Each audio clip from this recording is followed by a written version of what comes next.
नमस्कार, आप देख रहे हैं बात देवभूमि की। मैं हूं आपके साथ पूजा मोहन पांडे। चुनावों की तारीखों का ऐलान होने के साथ ही सूबे में एक सियासी मैराथन का आगाज हुआ है। ये मैराथन है टिकटार्थियों की। टिकटों को अंतिम रूप दिए जाने की कवायद के साथ ही असंतोष मुखर होने लगा है। बरसों बरस से रहे अपने और अपनत्व का दावा करने वाले अब पराये होने लगे हैं।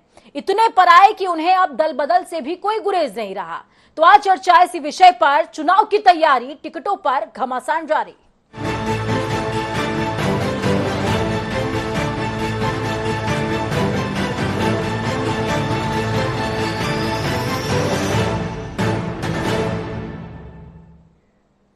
तो सूबे में आज मौजूदा स्थिति यह है कि येन केन प्रकारेण हर दावेदार सत्ता का टिकट चाहता है, फिर चाहे वो दिग्गज हो या फिर आम कार्यकर्ता। सबको उनकी 5 सालों की तपस्या का फल चाहिए। यह स्थिति सबसे ज्यादा अगर किसी दल में है तो वो है बीजेपी और कांग्रेस। कांग्रेस में कई पुरोधा बागी तेवर दिखा रहे हैं, तो भाजपा में अपनों की नाराजगी का दौर ही खत्म होने का नाम नहीं लेता। जी हां, आप बिल्कुल ठीक समझ रहे हैं। यहां पर इशारा सरिता आर्या और हरक सिंह रावत की ओर है। लेकिन यह भी नहीं कि आम आदमी पार्टी यानी कि आप इससे अछूती हो। वहां भी सबकी भागीदारी सुनिश्चित करने का प्रेशर पुरजोर बना हुआ है। तो चर्चा को आगे बढ़ाएंगे। हमारे साथ में दलों के दिग्गज मौजूद हैं। कांग्रेस से प्रतिमा सिंह हमारे साथ में मौजूद हैं। प्रतिमा जी, बहुत बहुत स्वागत है। मुखर प्रवक्ता हैं ये। भाजपा से संजीव वर्मा जी से मीडिया प्रभारी हैं आप। संजीव जी, बहुत बहुत स्वागत है जनता टीवी पर आपका। दीपक पांडे जुड़े हुए हैं, आम आदमी पार्टी के प्रवक्ता हैं। और हमारे स्टेट हेड योगेश राणा जी हमारे साथ में जुड़े हुए हैं। सूबे की सियासत को बहुत करीबी से इन्होंने देखा है। आप चारों का ही बहुत बहुत स्वागत है। शुरुआत करेंगे और सबसे पहले रुख कांग्रेस का करेंगे। सरिता आर्या ने मुश्किलें बढ़ा दी हैं प्रतिमा जी?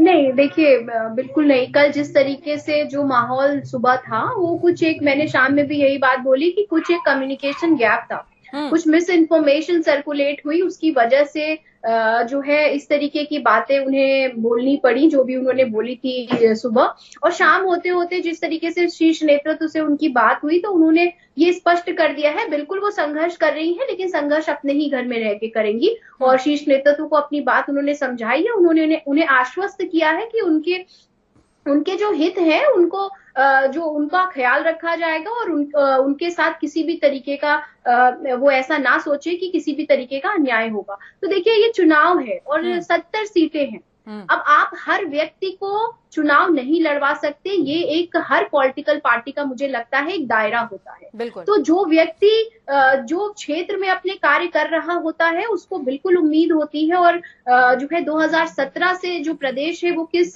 स्थिति से गुजर रहा है, और उस वक्त कांग्रेस पार्टी के हर उस कार्यकर्ता ने जिसने इस संघर्ष में पार्टी का साथ दिया है, उसकी एक्सपेक्टेशंस है। और हर पार्टी का कार्यकर्ता पार्टी के साथ खड़ा है। आला कमान जो है और शीर्ष नेतृत्व है, वो जिसे भी कैंडिडेट बना करके किसी भी क्षेत्र में भेजेगा, हम सब के सब उसके साथ कहने में और सुनने में बहुत अच्छा लग रहा है प्रतिमा जी, लेकिन कितना ज्यादा अंतर्द्वंद है ये सभी जानते हैं। संजीव वर्मा जी हमारे साथ में जुड़े हुए हैं।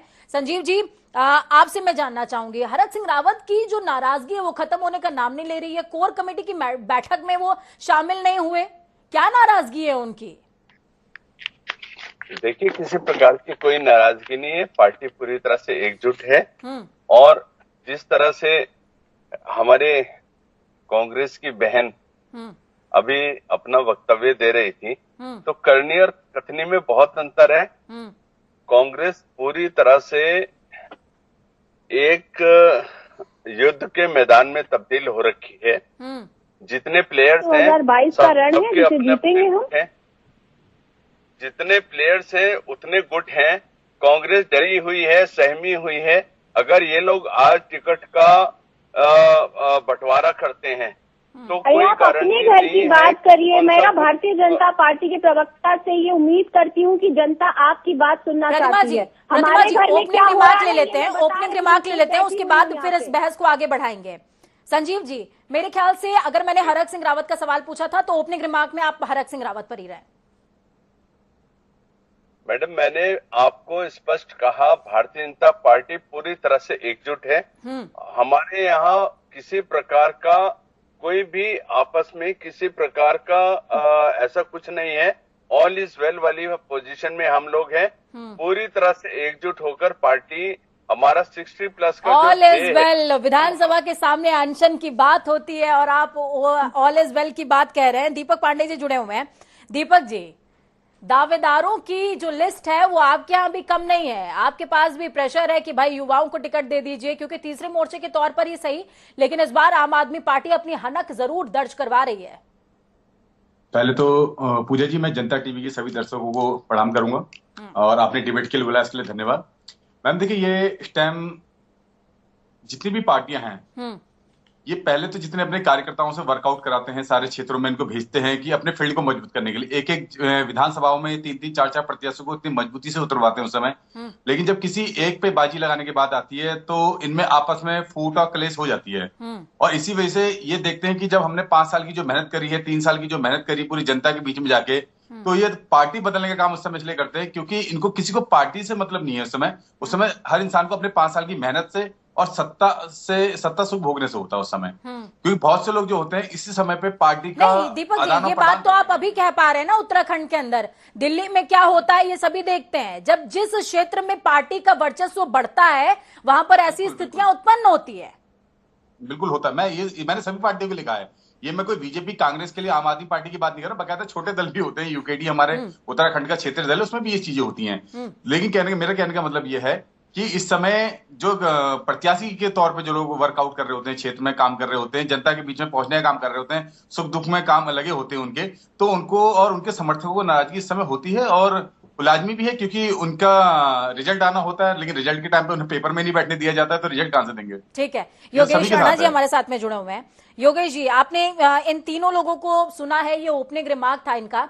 साफ तौर पर कह रहे हैं कि हमारे दल में तो सब कुछ ऑल इज वेल चल रहा है, लेकिन सूबे की जो एक्चुअल तस्वीर है एक बार आप तमाम दर्शकों के साथ साझा कर लें। देखिए पूजा, आप सही कह रही है। जो अगर हम यहाँ दोनों बड़े दल की बात करें, प्रतिमा जी ने और संजीव जी ने बड़े गोलमोल सा और बड़ा एक साधारण सा जवाब दे दिया है। इन्होंने ये नहीं बताया कि सरिता आर्य अगर सब ठीक हो गया है, वो रात में प्रहलाद जोशी से मिलती है और अगले दिन सुबह वो वीडियो जारी कर देती है, बाकायदा वो सार्वजनिक बयान होता है कि मैं और मेरी बहनें स्वतंत्र है, आजाद है। इसका बहुत बड़ा मतलब होता है, बहुत बड़े इसके मायने होते हैं, नंबर एक बात। दूसरा, इनका कहना है कि अब सब ठीक हो गया है। अब ठीक हो गया है जब वो फ्रंट पे आ गई है, हालांकि ठीक जैसे हालात तो अभी भी नहीं दिख रहे हैं। अगर ठीक जैसे हालात दिखते तो पार्टी आगे बढ़कर ये बताती कि उनकी भूमिका क्या रहने वाली है, नंबर एक बात। दूसरी सबसे बड़ी बात यह है कि संजीव आर्य जब ज्वाइन किए थे, उन्होंने तभी कहा था और सार्वजनिक तौर पे कहा था कि अगर मेरी भूमिका तय नहीं की जाएगी, मुझे टिकट नहीं दिया जाएगा, तो मैं बहुत इस पर विचार करूंगी, मैं पार्टी छोड़ने को लेकर भी सोच सकती हूँ। और ये पहली बार नहीं है, अभी तस्वीर सामने आई है कि वो पहली बार बीजेपी के संपर्क में आई है, ये केवल सामने आया है, ऐसा नहीं है। वो पहले से बीजेपी के संपर्क में रही है और बार बार कहती रही है। वो 14 महिलाओं की सूची लेकर हरीश रावत से मिली और हरीश रावत को कहा, उसने सरिता आर्य का ये तक स्टेटमेंट है कि मैं प्रदेश महिला की अध्यक्ष होकर अपने लिए सीट नहीं ले पा रही हूं, तो फिर बाकी महिलाओं के लिए क्या करूं, जब प्रियंका गांधी कहती है। और इसी तरह अगर मैं इनकी बात करूं, बीजेपी की बात करूं, तो बीजेपी में ये कमाल की बात है, पूरा चुनाव वर्चुअल हो रहा है, वर्चुअल बातें आगे बढ़ रही है। और अगर हरक सिंह मीटिंग में, वो इतनी महत्वपूर्ण देहरादून में मीटिंग चल रही है, जब उसमें अजय भट्ट वर्चुअली जुड़ सकते हैं, तो हरक सिंह क्यों नहीं जुड़ सकते, जबकि वो देहरादून में है, उनका खुद का कहना है। बोले और उनका बयान आता है, वो कहते हैं कि मुझे तो पता ही नहीं था कि इस तरीके की कोई मीटिंग भी चल रही है। बिल्कुल। और मैं अपनी बात को एक बात और कहता हूं कि अगर हम कांग्रेस की बात करें, तो ये कांग्रेस की जो स्क्रीनिंग कमेटी है, उसके अध्यक्ष कह रहे थे कि हम जनवरी के पहले सप्ताह में ले आएंगे, 35 सीटें हमारी तैयार है बिल्कुल। अब हरीश रावत कह रहे 70 की 70 तैयार है, 3 दिन से मैराथन मीटिंग चल रही है। तो ये इसको इतना कह देना, बोले कि सब कुछ ठीक है, सब कुछ ठीक तो है नहीं है। प्रतिमा जी आपका काउंटर है, प्रतिमा जी आपका काउंटर है। देखिए बिल्कुल, मैं बिल्कुल योगेश जी की बात का जवाब देना चाहती हूँ। देखिए, ऑल इज वेल की स्थिति जब टिकट वितरण होता है उस समय ये कह देना कि ऑल इज वेल, मुझे लगता है ये सही नहीं है, इसीलिए मैंने ये बात कही भी नहीं। रही बात सरिता आर्या जी की बात, तो मैंने आपको ये स्पष्ट किया कि जो सुबह उन्होंने बातें कही थी, देखिए हर व्यक्ति जो है जब गुस्सा होता है तो बहुत सारी ऐसी बातें कर देता है, जब वो बाद में जब उसका मन शांत होता है तो वो रियलाइज करता है कि उसने गलत बोला। और शाम को वही हुआ है, मैं आपको स्पष्ट बता रही हूँ।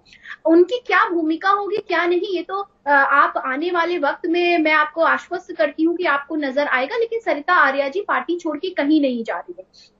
कांग्रेस का हर कार्यकर्ता कांग्रेस के साथ खड़ा है। और जिस तरीके से प्रियंका गांधी जी ने भी ये बोला है कि हम जो देश है, जो प्रदेश है, वो संघर्ष गुजर रहा है और इस संघर्ष में कांग्रेस के कार्यकर्ताओं को निडर होकर के कांग्रेस के साथ खड़ा होना है। अपने जो पर्सनल हित है, अभी हमें अपने पर्सनल हित को थोड़ा किनारे रखना पड़ेगा और प्रदेश हित और देश के हित के बारे में और पार्टी के हित के बारे में सोचना पड़ेगा। अभी आपने देखा किशोर उपाध्याय जी पे जिस तरह से कार्रवाई हुई है, उस कार्यवाही ने स्पष्ट कर दिया है कि कांग्रेस के लिए पार्टी सर्वोपरि है, व्यक्ति विशेष नहीं है। तो अगर कोई भी व्यक्ति पार्टी विचारधारा के या पार्टी के हित के विपरीत जाता है तो उस पे चाहे वो जितना भी शीर्ष नेतृत्व क्यों ना हो, उस पे कार्रवाई करने से आला कमान नहीं झुकेगा। और मुझे भी यही लगता है क्योंकि हम कांग्रेस के कार्यकर्ता हैं, संजीव जी, हम हर आपका काउंटर है। परिस्थिति में सड़कों पर रहते हैं, तो इसलिए हम नहीं चाहते कि किसी की भी वजह से जो है कांग्रेस की स्थिति प्रतिमा जी, संजीव जी को भी सुन लीजिए, वो लगातार फिंगर रेज कर रहे हैं। जी संजीव जी, देखिए, जैसा कि अभी कांग्रेस की महामंत्री हैं, उपाध्यक्ष हैं, मैं नहीं जानता, प्रियंका गांधी, उन्होंने कहा और एक तरह से एक शिगुफा छोड़ा कि 40% हम महिलाओं को टिकट देंगे और एक प्रदेश की अध्यक्षा अपने टिकट के लिए ही मारामारी कर रही हैं। उनका एक सार्वजनिक बयान आता है कि जब गांधी जी प्रभारी है वहां पे 40% टिकट सुनिश्चित हो गया है। जब मैं देख लीजिए 125 की लिस्ट में 50 महिलाएं, रेप पीड़िता की मां भी उसमें शामिल है, एक आशा वर्कर भी उसमें शामिल है। मुझे लगता है थोड़ा पढ़ के आया करिए तो आप डिबेट में दूसरी बात, कांग्रेस ने पिछले काफी समय से लगातार बोल रही है कि हमारे 45 टिकट बिल्कुल फाइनल हैं। अगर 45 टिकट आप बिल्कुल फाइनल हैं तो आज तक घोषणा क्यों नहीं करी? और कांग्रेस डरी हुई है, सहमी हुई है, कांग्रेस को विकास करनी है। कांग्रेस ये सोचती है कि आज हमने अगर टिकट डिक्लेयर किया, पार्टी अगले ही कल 2 भागों में टूटती है कि 3 भागों में टूटती है, इसकी भी कोई गारंटी नहीं है। जबकि भारतीय जनता पार्टी कार्यों को, संजीव जी प्रतिमा जी को सुन लीजिए, संजीव जी प्रतिमा जी को भी सुनिए। प्रतिमा जी सुनिए मेरी बात, हम और आप यहाँ ये बहस नहीं कर रहे होते अगर सत्ता में बैठे नरेंद्र मोदी जी ने 33% महिला आरक्षण बिल पास कर दिया होता। आप जवाब दीजिए, महिलाओं का सम्मान आप कब करेंगे? और प्रियंका गांधी जी पे उंगली उठाने से पहले, प्रियंका गांधी जी की बातों को शगुफा कहने से पहले 10 बार सोचिए और पढ़ के आया करिए। 125 की लिस्ट 50 महिलाएं हैं, क्या आपने देखा है? उस रेप पीड़िता की मां को भी टिकट दिया है जिसकी बच्ची के साथ दुष्कर्म आपके नेता ने किया। और मैं बड़ा सराहनीय कदम कहती हूँ अखिलेश यादव जी को और बसपा की सरकार को, बसपा मायावती जी को कहा है अब कोई भी कैंडिडेट खड़ा नहीं करेंगे उसके खिलाफ। जिसके साथ आपने अन्याय किया है वो न्याय करेगी सदन में जाकर। आपको तो शर्म आनी चाहिए कि बेटी बचाओ और बेटी पढ़ाओ का नारा देते हैं आप, लेकिन 33% महिला आरक्षण में। प्रतिमा जी, संजीव जी को भी सुने। संजीव जी, झूठ बोलते हैं, समाज को गुमराह करने का आप प्रयास करते हैं। भ्रष्टाचार की पार्टी है आप लोग, भ्रष्टाचारी हैं आप। दीपक जी कुछ कहना चाह रहे हैं। आपने कहा डिबेट को ले जा रहे हैं? अरे किस नेता को जेल में डाला भ्रष्टाचार में? 5 सालों में प्रचंड बहुमत में बैठे थे। मेरे ख्याल में संजीव जी आप टॉपिक से थोड़ा सा विचलित हो रहे हैं। टिकटों पर घमासान का यहाँ पर जिक्र है, टिकट बंटवारे की बात हो रही है, महिलाओं को आरक्षण की बात हो रही है। महिलाओं को टिकटों में जिस तरीके से कांग्रेस ने यूपी में दिया है आरक्षण, उससे डिनाई आप नहीं कर सकते क्योंकि वो लिस्ट में रिफ्लेक्ट हो रहा है, प्रतिमा जी का सवाल जायज है। दीपक जी कुछ कहना चाह रहे हैं, उनसे भी सुन लेते हैं। दीपक जी। मैडम, मैं ये कहना चाह रहा हूँ, जिस तरह से अभी हमारे दोनों प्रवक्ता बीजेपी और कांग्रेस के प्रवक्ता आपस में लड़ रहे हैं, इसी तरह से आज टिकटों के लिए भी कहीं ना कहीं पार्टी में इनके बीजेपी और कांग्रेस के लोग लड़ रहे हैं। क्योंकि इन्होंने, जो सरिता आर्या जी हैं, इतनी पुरानी कार्यकर्ता है और विधायक भी रह चुकी है नैनीताल जिले से, जितना मैं उनके बारे में जानता हूँ। और उनका नाराज होना इसलिए स्वाभाविक है क्योंकि एक तो जो दल बल के साथ जो आए हैं इस टाइम, आप जानते हैं यशपाल आर्य जी और उनके बेटे जो बीजेपी छोड़ के आए हैं संजीव आर्य जी, उनको भी कहीं ना कहीं ये कांग्रेस वालों को खुश करना है, बहुत बड़ा चेहरा है, उनको लेकर के ये लोग उनको नाराज नहीं कर सकते, इसलिए इन्होंने सरिता आर्य जी की टिकट काट दिया। लेकिन अगर किसी बड़े आदमी को लाने के लिए अगर महिला का टिकट काटना ठीक चाहिए, है ये मैंने प्रतिभा जी, समझा, ये इसका सवाल मतलब मेरा भी है आम आदमी पार्टी के साथ, ये सवाल मेरा भी है और मेरे ख्याल से ये तमाम जनता भी जानना चाहेगी। यूपी की लिस्ट से आप उत्तराखंड को कैसे जस्टिफाई करेंगे?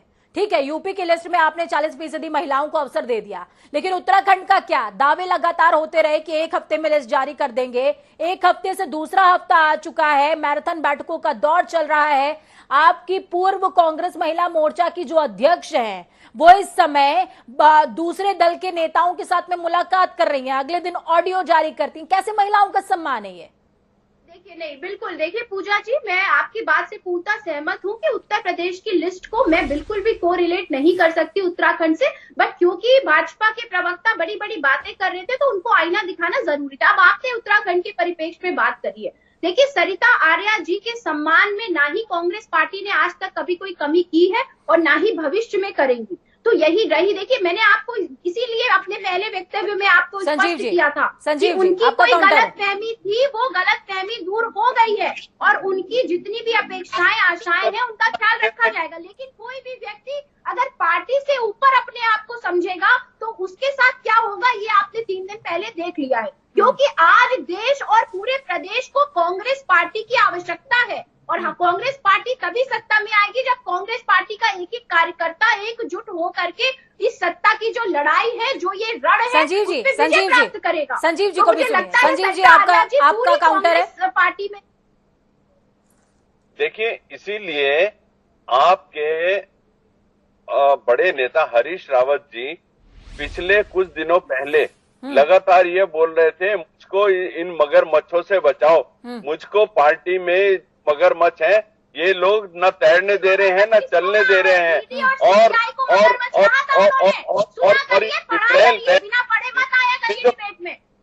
उन्होंने अन्य नेताओं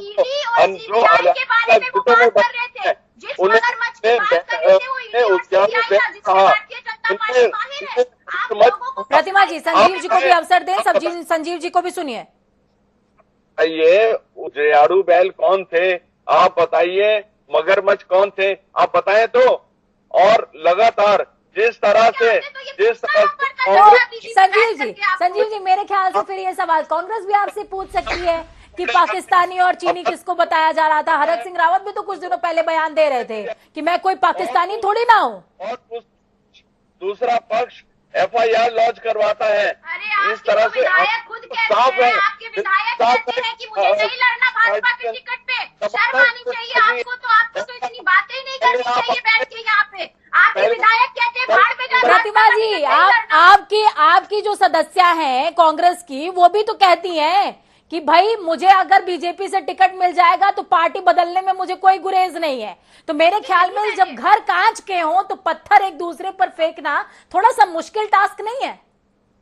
देखिए, बिल्कुल आप सही कह रही है, इसीलिए मैंने आपको अभी पूजा जी यही बोला है कि कोई भी व्यक्ति जितना भी बड़ा हो लेकिन पार्टी से बड़ा नहीं हो सकता है। और ये बात कल उन्हें स्पष्ट रूप से समझा भी दी गई है कि आपके हितों का पार्टी ख्याल रखेगी, लेकिन पार्टी के विरोधी की गतिविधियों को आप संभाल के रखें। तो इस तरीके की बातें उनसे हो चुकी है। शाम को उन्होंने अपना स्टेटमेंट दिया है कि वो पार्टी में रहकर ही संघर्ष करेगी। संजीव जी, घर का कोई व्यक्ति बड़े कांग्रेस का दावा है कि वो तो अपने घर को संभाल रही है, लेकिन बीजेपी देख ले कि उसकी क्या स्थिति है। पूजा जी, देखिए, जैसे हमारी बहन प्रतिमा जी अपना वक्तव्य दे रही थी, ये तो बिल्कुल ऐसा ही हो गया जैसे बोला जाता है जान हाजिर है लेकिन मांगिएगा नहीं। जी, जान हाजिर है लेकिन मांगिएगा नहीं। अरे ये बताइए, लैंसडाउन का टिकट किसको देंगे? हरक सिंह लैंसडाउन का टिकट भी मांग रहे हैं, डोईवाला भी मांग रहे हैं, अपना भी मांग रहे हैं। किसको कहाँ से संतुष्ट करिएगा? तो आप हमारे लिए शायरी ना गाइए। ये आप ये बताइए, आपका कारवां क्यों लुट रहा है? 60 पार का नारा दे रहे हैं, जनता कह रही है भाजपा तड़ी पार है। आप 0 पे भी आ जाएंगे तो भी जनता का शुक्रिया अदा करिएगा, क्योंकि मुझे तो लगता है नील बटे सन्नाटा की स्थिति में होने वाले हैं। दीपक जी, शायरी वहाँ करिए जहाँ जरूरी है। करने का पूरा का पूरा संपूर्ण अधिकार हमारी केंद्रीय ठीक पार्लियामेंट्री है बोर्ड संजीव जी, आपने तमाम दलीलें पेश कर दी। मेरा एक सवाल है, अभी कुछ दिनों पहले वोट हुआ था कि किस क्षेत्र से कौन सा उम्मीदवार होगा, किसके नाम हम फाइनल कर सकते हैं, किसके नाम को हम पैनल के पास भेज सकते हैं। उसमें भी मेरे ख्याल में जिस तरीके की हमारे पास इंफॉर्मेशन है, मीडिया में इंफॉर्मेशन ये चल रही है, ज्यादा लोग जुट नहीं पाए थे। क्यों नहीं जुट पाए थे? पूजा जी देखिए, हमारे तो लोग आएंगे हमारे पूरा का प्रोसेस होता है। सबसे पहले प्रत्येक विधानसभा में रायशुमारी हुई है और उसमें जितने हमारे कार्यकर्ताओं ने अपना जो मत था कौन उम्मीदवार हो सकता है वो फाइनलाइज हुई है। उसके बाद वो पूरी रिपोर्ट और प्रदेश से पूरे पर्यवेक्षक प्रत्येक विधानसभा में भेजे गए थे। वो पूरा का पूरा एक प्रोसेस हुआ। उसके बाद हमारी स्टेट पार्लियामेंट नहीं सवाल नहीं समझ पाए आप संजीव जी। जब वो वोटिंग का टाइम चल रहा था वहां पर ज्यादा लोग नहीं थे, वोटिंग के टाइम पर ज्यादा लोग नहीं थे। मैडम समझ पाया हूँ, आप देखिए घुमा रहा हूँ, समझ पाया हूँ, घुमा रहा हूँ और घुमा रहा हूँ, जवाब है नहीं तो घुमा रहा हूँ। मैं घुमा हूँ जी देखिए, शायरी बोल दीजिए इसी बात पे, क्या दिक्कत है? उसके अंदर हमारी एक स्पेसिफाई हमने जो पदाधिकारी बुलाए थे, कुछ हमारे वार्डों के अध्यक्ष थे, मंडलों के अध्यक्ष थे, जिलों के अध्यक्ष और महामंत्री थे और प्रदेश में के जो उन विधानसभाओं में रहने वाले प्रमुख पदाधिकारी। एक बहुत ठीक है, सीमित दीपक जी का रिमार्क लेंगे, उसके बाद मैं योगेश जी के पास जाऊंगी। लोग हमने बुलाए थे उनमें बिल्कुल। अभी मैडम आपने कहा कि भीड़ नहीं आ रही है, इनके पास कार्यकर्ता नहीं आ रहे क्योंकि डूबते हुए जहाज में कोई बैठना नहीं चाहता, क्योंकि तीसरा दल इनके बीच में आ गया है जो इन दोनों को करारा जवाब देने वाला है। क्योंकि इनका तो यही होना है, किसी को बीजेपी में जाना है सुख के लिए, किसी को कांग्रेस में जाना है सत्ता सुख के लिए जाना है। ये जितने भी इनके जो लीडर्स हैं ये केवल काम करने के लिए, क्योंकि आज तक इनकी जो पार्टी है इन्होंने इनका यूज करा, अभी अपने नाम का और अपने कद का नाम यूज करके ये सत्ता में तोड़ फोड़ का काम ये लोग कर रहे हैं। लेकिन आम आदमी पार्टी में जो है आप देख रहे हैं लोग जो जुड़ रहे हैं केवल क्रांति के लिए जुड़ रहे हैं, बदलाव के लिए जुड़ रहे हैं। वो चाहते हैं पहुंचे, शिक्षा पहुंचे, स्वास्थ्य पहुंचे। और ये जो इनके कार्यकर्ता है, इनके जो नेता है और बड़े बड़े नेता, वो केवल ये चाहते हैं हम कैसे विधायक बने, कैसे मंत्री बने, कैसे हमारी तुम्हारी पेंशन लगे। अभी भाई साहब ने हमारे संजीव साहब ने बताया कि कांग्रेस को ये नहीं पता रहे कि उनके 3 मुख्यमंत्री बदल जाते हैं रातों रात। इनके क्या पूरे बीजेपी लॉबी को भी पता लगता है कि किसका नाम अगले दिन आने वाला है। अभी दूसरों पर कटाक्ष तो कर रहे हैं ये कि हरीश रावत जी को पूछे कि मगरमच्छ मेरे पीछे कौन सा मगरमच्छ है जो मुझे खा रहे हैं यहाँ पे। डर तो इनके वहाँ भी मुख्यमंत्री को नहीं पता कि कब हम अगले दिन रहेंगे संजीव जी को ये पहले अपने घर को देखें, इनके घर खुद काट के दूसरे पत्थर ना मारे। पहले अगले दिन पार्टी के अंदर स्प्लिट हो जाता है, मुख्यमंत्री अपनी नई पार्टी बना लेता है, जो प्रदेश अध्यक्ष होता है प्रदेश अध्यक्ष। ठीक है प्रतिमा जी 10 सेकंड आपके पास, योगेश जी के पास जाऊंगी मैं। मैं सिर्फ 10 सेकंड लूंगी। देखिए बड़ी बड़ी बातें करना पूजा जी बड़ा आसान होता है। मैं एक छोटा सा आम आदमी पार्टी के प्रवक्ता को कुछ याद दिला दूं, केजरीवाल जी का 8 साल पुराना वादा। उन्होंने कहा मुझे पता नहीं चलता कि ये जो नेता बन जाते हैं, मुख्यमंत्री बन जाते हैं, इन्हें वीआईपी क्यों ट्रीट करते हैं, इन्हें गाड़ियां क्यों चाहिए होती है, इन्हें घर में क्यों जाना होता है। मैं तो वैगनार से चलूंगा। और 6 महीने नहीं बीते, 6 महीने नहीं बीते थे, अपने घर में तो शिफ्ट हुए सीएम हाउस पे, सीएम हाउस को रिनोवेट भी कराया करोड़ों रुपयों से। गाड़ी पुरानी, मसला अभी रेनोवेशन का नहीं चल रहा है, मसला अभी पार्टी रेनोवेशन का चल रहा है। योगेश जी मैं आपके पास आऊंगी, क्लोजिंग रिमार्क आपका बहुत जरूरी है। मौजूदा स्थिति में आपने पूरी डिबेट सुनी है, सबको लड़ते हुए सुना, सबकी आवाज शांत कर दीजिए 2 मिनट के लिए। मैं मेरे सहयोगियों से कहूंगी, योगेश जी आपने तमाम लोगों को, इन तीनों दलों को लड़ते हुए सुना। ये इसमें कोई दो राय नहीं है कि तीनों के बीच में ही त्रिकोणीय मुकाबला है चुनावों में, लेकिन स्थितियां क्या कहती है मौजूदा? देखिए अगर मौजूदा तस्वीर की बात करें तो बहुत सारी चीजें तो टिकट फाइनल होने पर ही सामने आएगी और टिकट पर इसीलिए इतनी बड़ी झगड़ा चल रहा है, कसरत चल रही है और इससे इनकार नहीं किया जा सकता दोनों ही पार्टियों में। सबसे बड़ा सवाल तो यह है कि अगर केदारनाथ सीट की बात करें तो भाजपा के लिए केदारनाथ बहुत महत्वपूर्ण सीट है, उस पर बहुत काम किया है ये दावा करते हैं और उसी सीट पर झगड़ा है। और अगर मैं प्रतिमा से भी बात करूं तो ये ठीक है कि इसमें कोई दो राय नहीं, सरिता आर्य को ये मना रहे हैं लेकिन अकेली नैनीताल सीट नहीं है, सहसपुर है, रामनगर है, सल्ट है, बहुत सारी सीटें हैं। तो ये जो झगड़ा है, और ये झगड़ा बताता है, हालांकि ये एक नॉर्मल है, कई बार होता भी है, लेकिन मेरा सवाल केवल इतना है कि इतना टाइम हो गया, बहुत पहले ये कह रहे थे कि आ जाएगी जनवरी के पहले सप्ताह में, और अभी तक मकर संक्रांति के बाद तो दावा किया गया। और योगेश जी, सबसे बड़ी बात यह है कि बीजेपी तो बहुत ज्यादा मुहूर्त लेकर के चलती है, उनकी लिस्ट भी अभी तक नहीं आई है। 21 तारीख मेरे ख्याल से 21 का आंकड़ा इस समय लेकर के वो चल रहे हैं। बिल्कुल 21 तारीख को इनकी पार्लियामेंट्री बोर्ड की मीटिंग की बात है, लेकिन अभी तक जो सूचना है ये है कि 3-3 पैनल, इनको 3 नाम हर सीट पर बनाने हैं बीजेपी को। लेकिन बीजेपी की कई सारी सीट ये है कि 3 पर एक मत हो नहीं रहे, 4-4 नाम भी उन्होंने तैयार किए, जिनको लेकर दिल्ली लेकर जा रहे हैं। तो इससे पता लगता है कि स्थिति इतनी सामान्य दोनों पार्टियों में नहीं है। बिल्कुल, स्थितियां सामान्य नहीं है, झगड़ा है और बहुत तगड़ा है। बहुत शुक्रिया आप चारों का हमारे साथ जुड़ने के लिए, अहम जानकारी, अहम अपने बिंदु रखने के लिए। तो आपने देखा, सुना, जाना, समझा कि क्या कुछ स्थितियां हैं। एक अनार 100 बीमार वाली स्थिति है, लेकिन कहीं बीमार को ही तो अनार थमा नहीं दिया जाएगा। ये सवाल बहुत बड़ा है। जिताऊ कैंडिडेट की तलाश है और सबको संतुष्ट भी करना है, ताकि सत्ता संतुष्टि के साथ हासिल हो। वक्त छोटे से ब्रेक का, ब्रेक के उस पार खबरों का सफर लगातार जारी। बने रहिए जनता टीवी के साथ, क्योंकि हमें आपकी ताकत, अपना और अपनों का बहुत ज्यादा ख्याल रखिए। नमस्कार।